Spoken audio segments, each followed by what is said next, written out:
It's time for the Cooper Group's road trip. Seaweaver Chevrolet was sold this week and is now part of Carbone GMC. Over the last 4 years and 190 episodes, the Cooper family has made our weekly adventures possible. This week we travel north to Lewis County and Lowville. The village and town of Lowville take their names from Nicholas Low, an early landowner. Lewis County is bordered on the west by the Tug Hill Plateau and to the east by the Adirondack Mountains. It is a land of prosperous dairy farms, woodlands, streams, and lakes, and is an outdoor enthusiast's mecca, with scenic Whetstone Gulf and miles of hiking, biking, and snowmobile trails. The community embraces its agricultural roots, while looking to the future. Third and fourth generation farms are now harvesting a new crop, wind energy. The Tug Hill Plateau is ideal. With its altitude and weather patterns, it has long been known for its exceptional wind resource. The Lewis County Historical Society is located in the heart of the village, in the former Masonic Temple building. It's nice to see you around. The Society is open on Wednesdays from 10 to 3 and is currently preparing for their annual holiday festival on December 4th, 5th, and 6th. The building is filled with artifacts from Lewis County's history, and we learn that the village's original settlement began like many others. The water, transportation, the original people who came to Lewis County in the mid-late 1700s.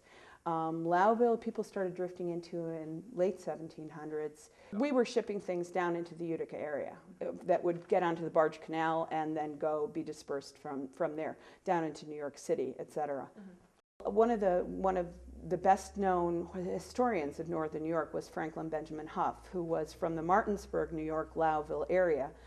His home is still, the ancestral home is still in Lowville. He was directly involved with the creation of the Adirondack Park. He was a well-known historian in northern New York, wrote the histories of Lewis, Jefferson, Essex, St. Lawrence counties, was a statistician. I mean, he was a very brilliant man for his time and recognized the significance of what was going on in the development of the area in the forest product industries and why they, at that point in history, felt that it was important to preserve the park area.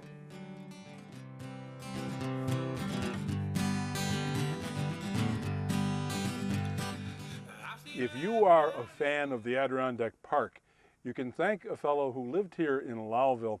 His name was Franklin Benjamin Huff, not Benjamin Franklin Huff, Franklin Benjamin Huff. And he lived in the house behind me. He was the father of American forestry and directly involved in the creation of the Adirondack Park.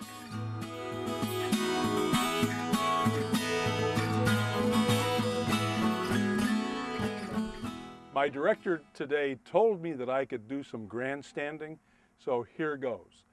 Lowville was incorporated in 1847. 27 years before that, the Lewis County Fair started in 1820. If you come to the fair next summer, and I think you should because it's a real country fair, and if you come to the grandstand behind me, you'll be sitting in a grandstand that is historic. It's on the National Historic Register, and you get a real feeling for the 19th century when you spend time up there.